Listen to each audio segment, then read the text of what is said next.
سلام بنات، مرحبا بكم وجدة في القناه ديالي وصفات حسنه. كنتمنى ان شاء الله انكم تكونوا كلكم بخير وعلى خير وانتم كتشوفوا هذا الفيديو هذه.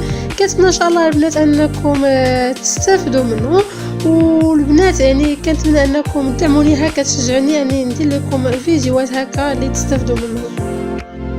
والبنات اللي اول مره كيشوفوا القناه كنقول لكم علاش لا ضغطوا على زر الاشتراك وفعلوا الجرس، هكا غادي توصلوا باي جديد ان شاء الله.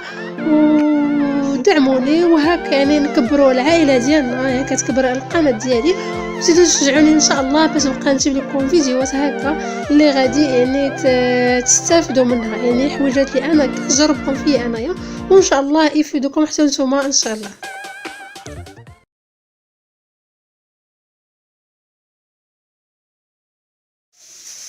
بنات مرحبا بكم مره اخرى. البنات كيف ما كتشوفوا من العنوان، انا اليوم بغيت نشارك معكم واحد الحاجه اللي هي مهمه واللي غادي تفيد واحد المجموعه ديال النساء بحالي. المشكل اللي عندي البنات كي قلت لكم هو المشكل ديال الاسنان، يعني بالنسبه للضروس ديالي الاسنان ديالي كيضروا لي بزاف. المشكله البنات انا اللي سببته راسي. اشنو هو المشكل؟ وانا البنات ما كنمشيش عند طبيب الاسنان نهائيا، واخا كيضروا لي السنان ديالي ما كان يعني ندير اي حاجه كما كنقولوا دوار عرض، وما نمشيش عند طبيب. علاش؟ تخوف فقط. بقيت البنات بحال هكاك، يعني حتى تقريبا الفم ديالي كله ضرر ليا. زياده على ذلك انا اصلا يعني بالنسبه للثه ديالي عندي واحد اللثه اللي هي مريضه يعني ملتهبه صافي. يعني حتى دابا يعني هذه يعني يومين يعني بقاو الدراس ديالي كيعطيوني صداع كيف العاده. قلت ماشي مشكل، ما كنخلي ما ندير لهم.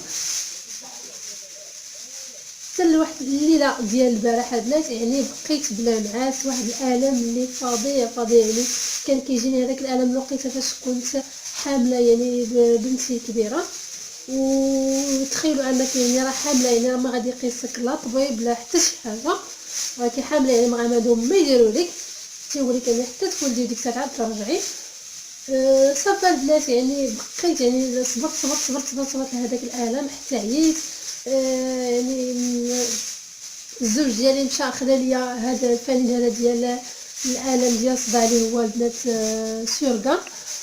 صافي البنات ما قضى ليا والو. صافي الى غدا الصباح قلت ليها انا نمشي عند هذا الطبيب اش غيوقع كاع بالسلامه.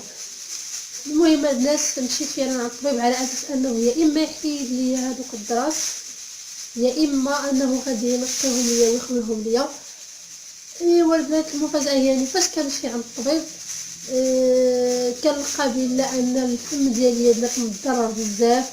والله البنات الى الطبيب بقى كيخاسم عليا، يعني دار ليا واحد الموعظه يعني بالنسبه للفم ديالي يعني واكل الدق بزاف، اللثه ديالي ملتهبه، الدراس ديالي مسوسين.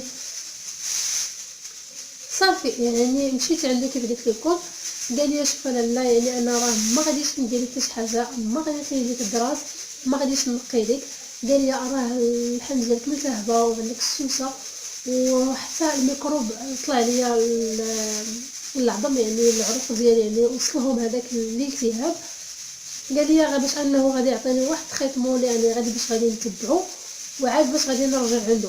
ما عرفتش يعني خدا واحد العجين اللي هو ابيض عمر ليا به دابا هذيك البلاصه اللي عندي انا اصلا خاويه وكدير ليا الصداع، عمرها ليا وعطاني واحد لونتيبيوتيك اللي هو هذا البنات على اساس باني غادي نتبعو.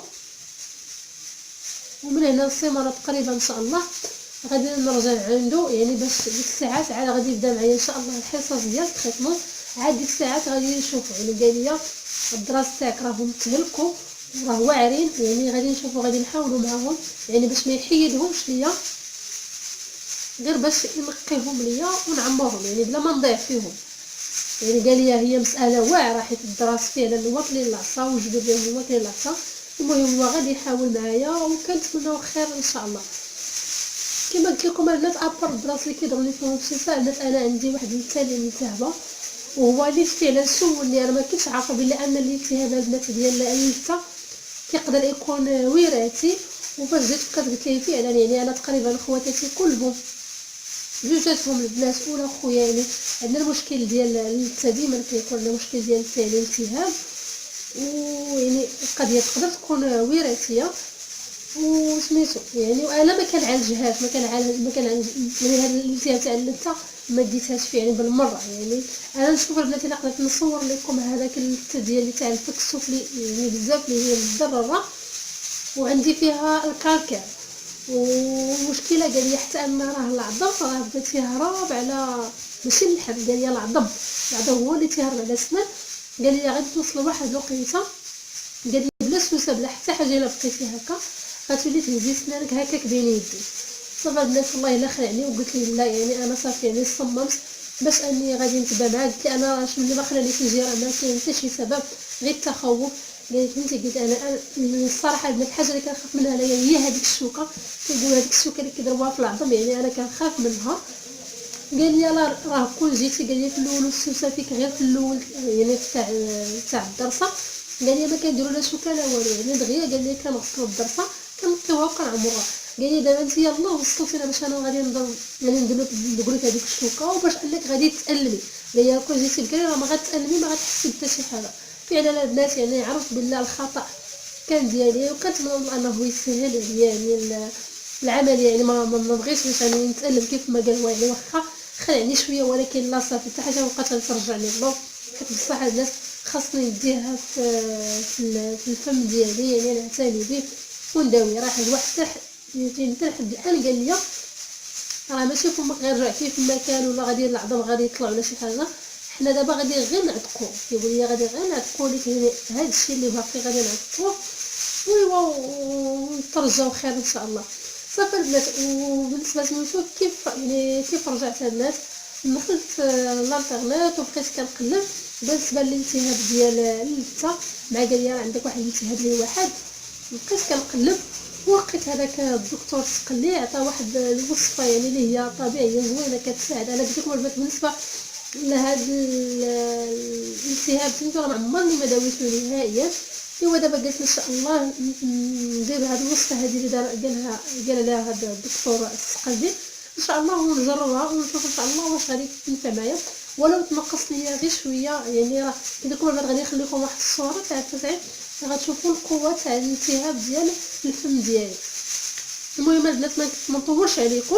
المهم انا اللي بغيت البنات غير نصحكم اللي عندها شي مشكل او شي حاجه في الفم ديالها نوض جريت بالي به. راه البنات الا ضاع لك فمك راه مابقاش غادي يرجع، واخا ديري فيكس واخا ديري ترك ديال فمك سميتو راه فمك الا ضاع لك عمره ما يرجع لك. وانا البنات والله الا دابا حسيت في هذه اللحظه هذه يعني ملي مشيت عند الطبيب لحد الان كنفكر فيها كنقول يا ريت كون يعني صبرت في الاول ومشيت وما كنتش نوصل لهذه الحاله هذه والله العظيم. المهم البنات كما قلت لكم الوصفه بالنسبه للالتهاب اللثه البنات هي هذه كيف ما كتشوفوا عندي هنايا البنات. هنا انا مشيت عند العطار قلت ليه خلط ليا يعني واحد 10 دراهم تاع واحد العشوب اللي هما البنات. سمحوا لي البنات قلت لكم البنات هنايا عندي الريحان. البنات كيف ما كتشوفوا الوريقات ديالو دايرين بحال الشكل تاع وريقات ديال الحنه. عندي هذا البابونج البابونجه هذا كلهم تلقاوهم عند العطار. البابونجه البنات هو هذيك الورده اللي كتكون في الوقيته ديال الربيع تيكون عندها الوريقات ديالها بيضين وهي صفراء من الداخل ديالها، هي هذه البنات كيبسوها. وعندي واحد العشبه اخرى البنات هذه كتسمى الجدعه او الجدعيه. هذه قال لك الدكتور السقلي انها واحد الفصيله ديال الخزامه وتقريبا نساء الناس كتشبه الخزامه. ندير لكم واحد شويه هكا في يديا غادي تبان لكم ولا لا بحال هكا. صافي البنات وهنايا عندي الخزامه وهنايا البنات عندي شويه ديال الزعتر.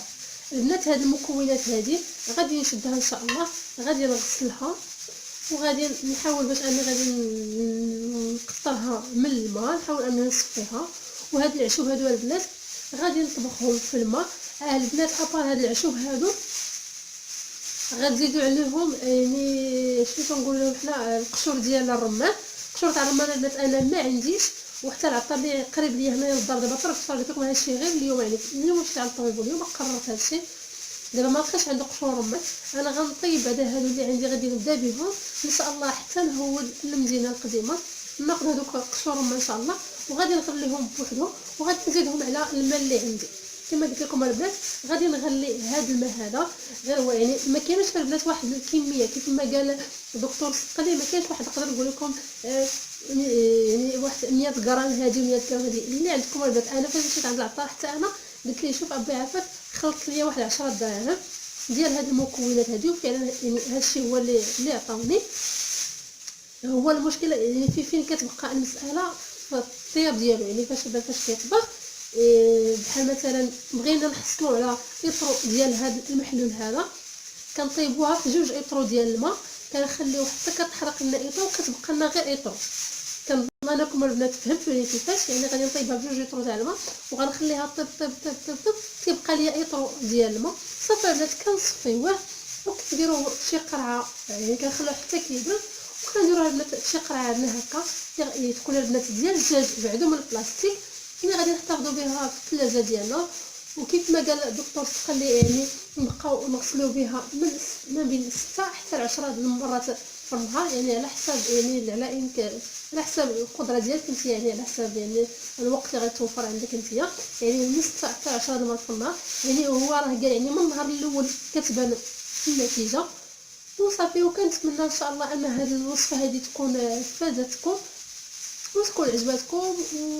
ودابا يا البنات نخليكم باش ندوز معكم الوصفه الثانيه اللي هي ديال الشعر كيف ما وعدت. صافي البنات دابا راني رديت هذوك العشوب كيطيبوا، غادي نخليهم حتى يبردوا كي قلت لكم وغادي نردوهم للقريعه. نسيت البنات يعني فاش كنحطوهم في القرعه كنزيد عليهم تقريبا واحد المعلقه كبيره ديال الخل ومعلقه كبيره ديال الملحه، وكنحتفظوا بهم البنات يعني نقدروا نحتفظوا بهم في الثلاجه لمده اسبوع. صافي البنات يعني غيتلاقوا بلا ان المذاق ديالهم يعني غادي يكون مر، ولكن حنا البنات ما حاجتناش بالمذاق ديالو، حنا بغينا باش نداوموا الفم ديالنا نصبروا عليها البنات ولكن النتيجه راه احسن. صافي البنات بالنسبه للوصفه الاخرى اللي بغيت نوريكم اللي هي الوصفه هذه تاع الشعر اللي بغيت نديرها اليوم. كيف قلت لكم البنات راني كنعالج الشعر ديالي حتى هو. هاد الوصفه البنات هذا يعني ماسك هذا ديال الشعر اللي غادي ندير اليوم، ماشي حمام زيت اولا، هذا ماسك اللي غادي نديرو. غادي نبقى به تقريبا واحد ساعه المكان ان شاء الله، وديك الساعات نغسل الشعر ديالي. المهم البنات اول حاجه يعني الوصفه ديالي عندي البنات هنايا الجل ديال ما عرفتش راه كيبان لكم ولا لا ديال الويفيرا يا البنات، ماشي كيبان لكم كيبانش البنات. ها هي الويفيرا على هذا الشكل هذا يا البنات. هاد الالوفيرا البنات كتنوض عندنا يعني في البلاصه اللي كنخدم فيها انايا، كاينه في الجرده كما كتشوفوا البنات. ها هي يعني هنايا راه مقطعه كيبان لكم هذاك الجيل هكا في الداخل.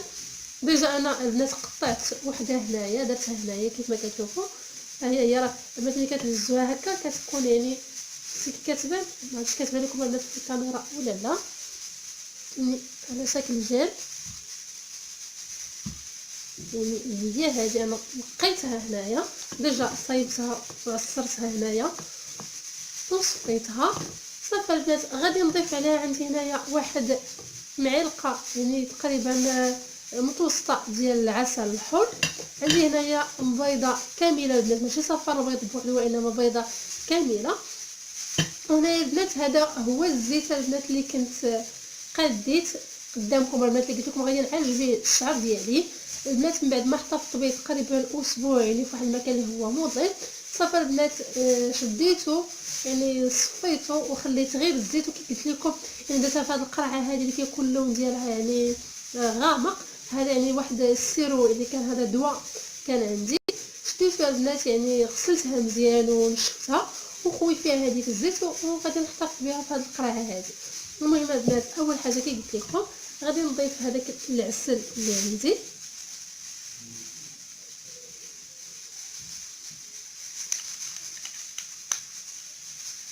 يعني البنات هذا الماسك هذا راه غني بالنسبه للشعر ديالنا. مزيان البنات نعتنيو بالشعر ديالنا. انا قلت لكم البنات لابوط لي فيا يعني حتى كنفقد الامل في الحاجه عاد كنجي كنبغي نعالجها. هما كيف كيقولوا البنات راه الوقايه في الحقيقه خير من العلاج. لو كان حميت شعري اولا سناني من الاول ما كنتش غادي نوصل لهاد الحاله هذه. كنتمنى من الله خير. يعني هنا عندي بيضه قلت لكم. وهنايا البنات غادي ندير تقريبا واحد المعلقه كبيره من هذا الزيت هذا اللي كنت صايبتها معكم. رجعوا البنات الفيديو ديال الزيت اللي صايبت، يعني هو الفيديو اللي كان قبل من هذا، انا غنعاود نحط لكم اليوم في لا باغ دانفو. لكم البنات هنا تقريبا واحد معلقه ديال هذا الزيت كما كتشوفوا.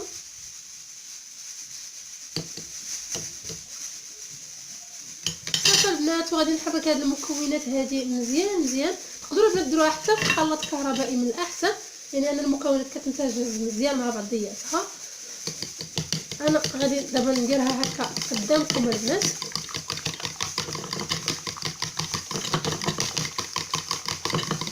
حتى البنات كطلع منها واحد الريحه ديال هذوك ديك الزيت اللي فيها العشوب. والله البنات كنتمنى انها تدير ليا شي حاجه في زعما تعطيني مفعول في الشعر ديالي.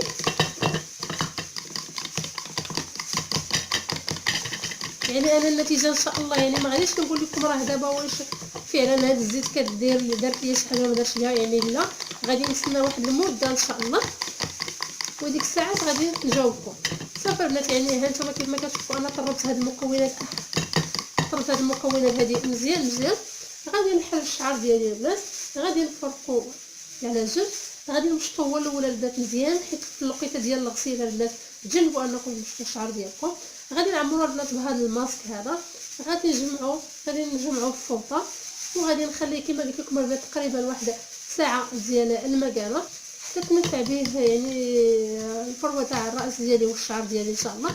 وديك الساعات نغسلو البنات، يعني ملي تغسلو يعني كتنشفوا الشعر ديالكم مزيان، يعني وندهنوه، ما نخلوش الشعر ديالنا هكاك يعني بادين. والنصيحه البنات الا كدهنوا الشعر ديالكم يعني حاولوا انكم تدهنوا غير الشعر، يعني غير الزغبه، ما توصلوش للفروه تاع الراس، حيت الا مشيتو حتى دهنتوا الفروه ديال الراس ديالكم يعني الا غدلي غادي يبان الشعر ديالكم بحال ميدم بحال موسخ. يعني نحاولوا اننا ندهنوا يعني غير هذوك غير الشعر يعني من التحت. صافي البنات، يعني وهذه هي الطريقه اللي انا وليت يعني هذا هو الروتين اللي وليت كندير يعني الشعر ديالي، وكنتمنى ان النتيجه يعني تنفع معايا. وان شاء الله الا كانت شي نتيجه كما قلت لكم راني غادي نخبركم بها البنات. صافي هذا يعني هو اللي قلت يعني باش اني غادي نقدمه لكم اليوم. كنتمنى البنات انه هذا الفيديو ينال الاعجاب ديالكم ونكون خفيفه على قلوبكم. نقول لكم يعني بسلامه ونخليكم حتى الفيديو الجاي ان شاء الله.